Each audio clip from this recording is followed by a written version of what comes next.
Hello everyone. In this lesson, we're going to learn about how to use frequency tables in Python.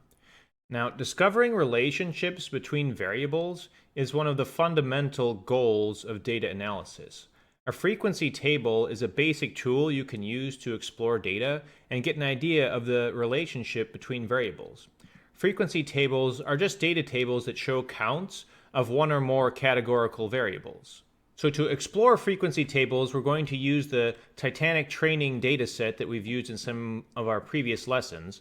So we're just going to start off by loading some required packages, NumPy and pandas, and then this code block is just going to load in and pre-process the dataset, so you don't have to worry about what that's doing. This is just getting us some data to look at. Now you can create frequency tables, also known as crosstabs, in the pandas library using the pd.crosstab function. The function takes one or more array-like objects as arguments, and then it constructs a new data frame of variable counts based on the supplied arrays as output. So let's see an example of what this looks like, just making a one-dimensional table. So to give an example here, we're going to make a new crosstab, so we'll call that my tab.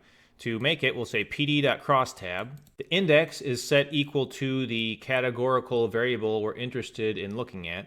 So we're going to say index equals Titanic train, the survive column. And then we're also going to just say columns equals the string count to give a title to the name of that column in our crosstab here.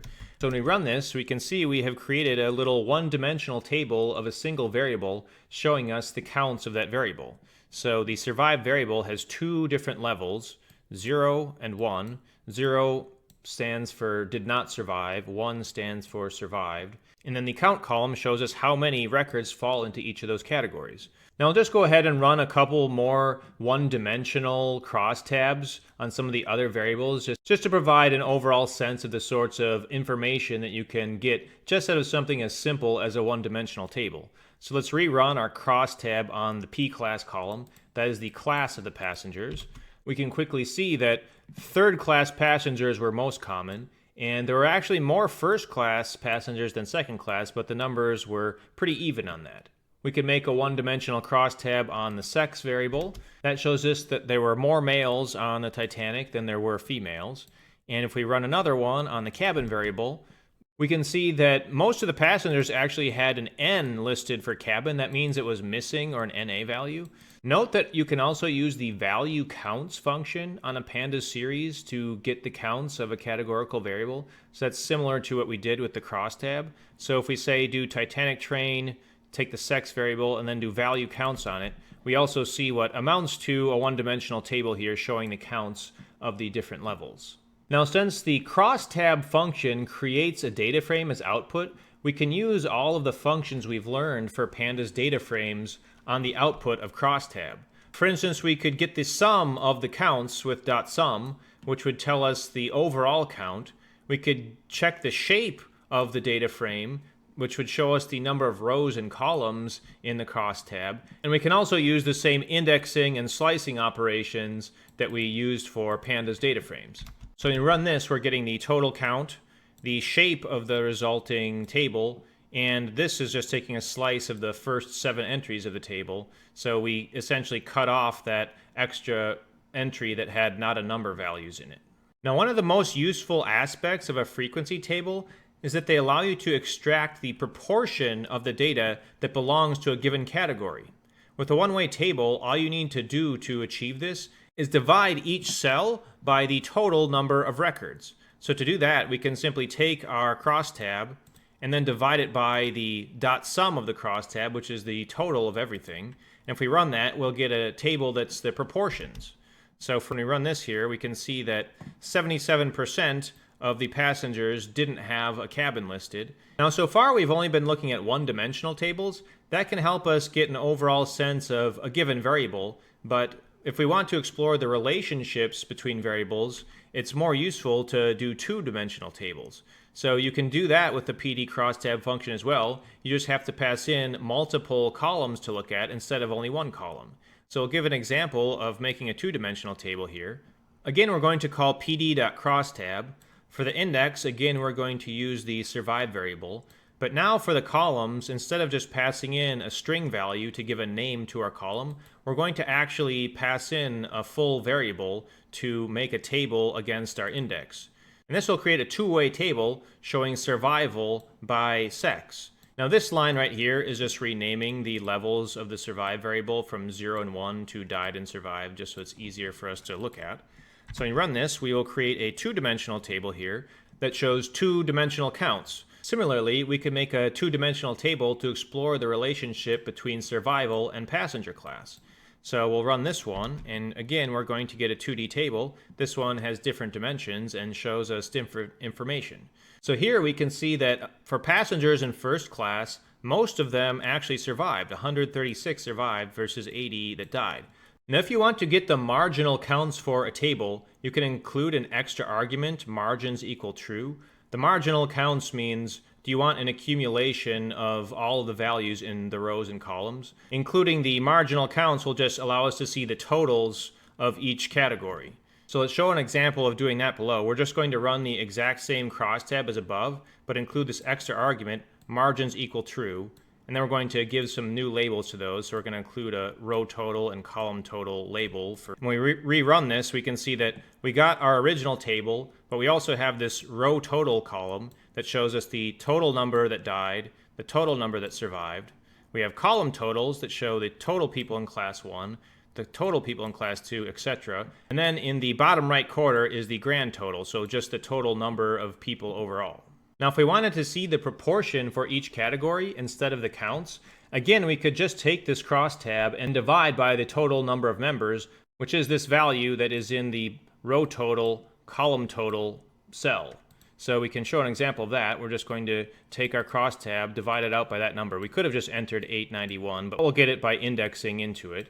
And when we run this, we can see a table of proportions now. This table shows some proportions of things like, of people in this data set, 41% of them were class 3 passengers that died. Now note this is showing us overall proportions. If we wanted to check proportions along columns or rows, we can do that too. So to get the proportions along the columns, we can just take our cross tabulation here and divide it by the column totals. So when we run that, we can make proportional comparisons along each column. So for instance, among first class passengers, 62% of them actually survived and 37% died. Now this straight division here works to show the column totals because in pandas, when you do a division like this on a data frame, it does it on a row by row basis by default, which allowed us to get this table. If we wanted to get the proportions along the rows, then the division has to happen on a column by column basis. So to do that, we can't just use this default divide. We have to use the special .div function instead. So we'll show how to do that below. Here we're going to get the proportions, but across the rows. So we're going to, again, take our cross tabulation we made, but instead of using a standard division, we're going to use .div to do a division. This time we want to divide by the row totals instead of the column totals. And then we just need this extra argument, axis equals 0. That's telling it to do the division along the columns instead of the rows. And that will produce a table of proportions by row. So with the proportions by row, we can make comparisons like, of people that died, 67% of them were class 3. Alternatively, if you didn't want to use this .div construction with axis 0, you could just use the standard division. If you first transpose the table with .t, transposing just swaps the rows and columns. So by doing that, we can just use the same construction we used before. So to do that, we could take our original crosstab, say .t to transpose it, and now we can just divide by our row totals, and we will get the same table here. It's just will be swapped with rows and columns. Now, one-dimensional and two-dimensional tables are by far the most common and easiest to understand types of frequency tables you can make. But Pandas does actually allow you to create higher dimensional frequency tables. So for instance, you could take 3 different categorical variables and make a 3-dimensional frequency table. So let's explore how we would do that using the 3 variables we've been looking at so far. To make a 3D table with survived, passenger class, and sex, we're going to use PD crosstab again. The first variable we're going to have as our survived as the index. And then for the columns, we will then pass in a list of all the different columns we want to use. So instead of just passing in one variable for the columns, we're actually passing a list of multiple columns. So we're going to pass in a list of the p class and the sex column, and we'll just set margins equal true again so that we can include the row and column totals. So in our resulting three-dimensional table here, basically what we have is three two-dimensional tables of survived versus sex. So you can see there's 4 values there, 4 values there, 4 values there. So there's 3 tables, one for each of the passenger classes. A higher dimensional table like this can potentially allow us to explore a little bit more deeply the relationship between variables. When you make a multi-dimensional table like this, the outermost variable, in this case p class, can be indexed into just with our normal indexing operations. So for instance, if we wanted to only look at the second class portion of this table, we could do that just by taking our table and indexing into the column labeled 2. So when we run this, we essentially just extract out this two-dimensional table that's for second class.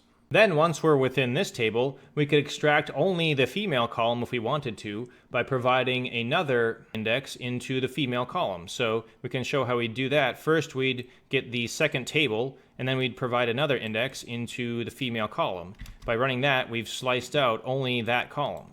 And because of the way the resulting table is set up, we can still just use one division to get the proportional survival rates across each column. We just have to divide by the column totals again. So if we take our three-dimensional table, and then we're going to divide it by the all column, which was the column totals column, if we do that, we will get a table showing the proportions across each column. So for instance, this is showing us that among first class female passengers, 97% about survived and only 3% didn't. On the other hand, among third-class passengers that were female, it was 50-50. Half of third-class females didn't survive and half of them did survive. So clearly, if you were a female passenger aboard the Titanic, it would have been beneficial for you to be in one of the higher classes. To wrap up, frequency tables are a simple yet effective tool for exploring relationships between variables that take on few unique values. Tables do, however, require you to inspect numerical values and proportions closely, and it isn't always easy to convey insights drawn from tables to other people. Creating plots or data visualizations is a way to visually investigate data, which takes advantage of our innate ability to process and detect patterns in images, and they can make it easier to show and communicate results and insights to others. So in the next lesson, we're going to learn a variety of common plotting techniques using plotting functions that are built into the pandas library. If you found this video useful, drop a like, hit subscribe, and I will see you again next time.